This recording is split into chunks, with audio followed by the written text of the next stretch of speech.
Mówią, że nieszczęścia chodzą parami, a ja dzisiaj mam dla Was prawdziwy hat-trick. Po pierwsze, moje jajko nie wygrałoby żadnego konkursu piękności. Wyszła mi taka paskuda, że aż oczy bolą. Po drugie, kamera zrobiła mi psikusa i nie nagrałam dość ważnego kawałka filmu. A trzecie nieszczęście to absolutny brak czasu, bo normalnie gdybym zrobiła taką paskudę, to bym ją cisnęła do kąta i zrobiła nowy tutorial. Jajko trafiłoby do szuflady pod tytułem "Nigdy tego nikomu nie pokazuj". A początek niczego takiego nie zwiastował, ponieważ w mojej wyobraźni to jajko było przepiękne, godne Pałacu Królewskiego. I jeszcze na tym etapie miałam nadzieję, że to zmierza w jakimś kierunku dzieła sztuki. Ale z rękodziełem to jest jak z życiem, bo czasami wychodzi arcydzieło, a czasami, no cóż, można tylko uczciwie powiedzieć, że to jest doświadczenie. A jak tam u Was? Częściej wychodzi czy nie wychodzi? Tak czy inaczej, chyba nie ma osoby, której wszystko zawsze wyszło.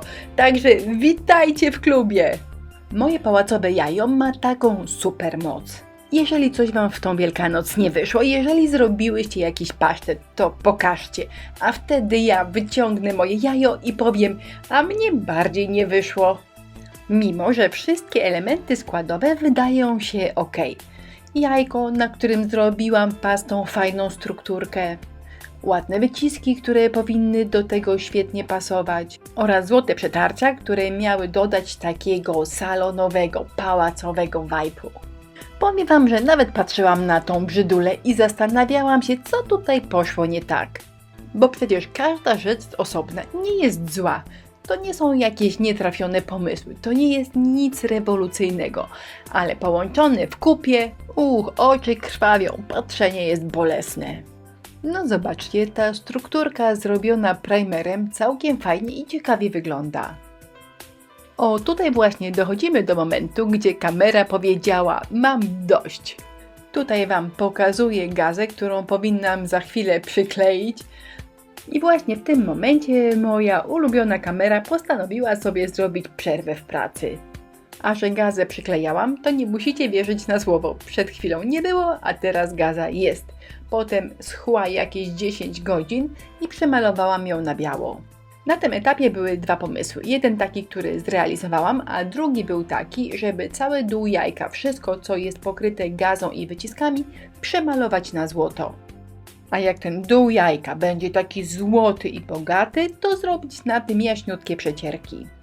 Mówiąc szczerze, to nie wiem, czy dało się to wszystko rozwiązać gorzej, ale ja nie za bardzo lubię się ze złoceniami, one po prostu do mnie nie pasują. Bardziej lubię taki prosty dekupaż z przecierkami, więc może miałam się w ogóle za takie pałacowe cuda nie brać, bo czym głębiej w las, tym bardziej dziwnie wygląda ta praca. Jak wspomniałam, normalnie to cudo trafiłoby do szuflady, nigdy nikomu, absolutnie nikomu, pod żadnym pozorem nie pokazuj. Więc miałam dwa wyjścia. Albo nie zrobić nic i w najbliższą niedzielę nie będzie filmu, albo... no właśnie, moje jajko wygląda tak.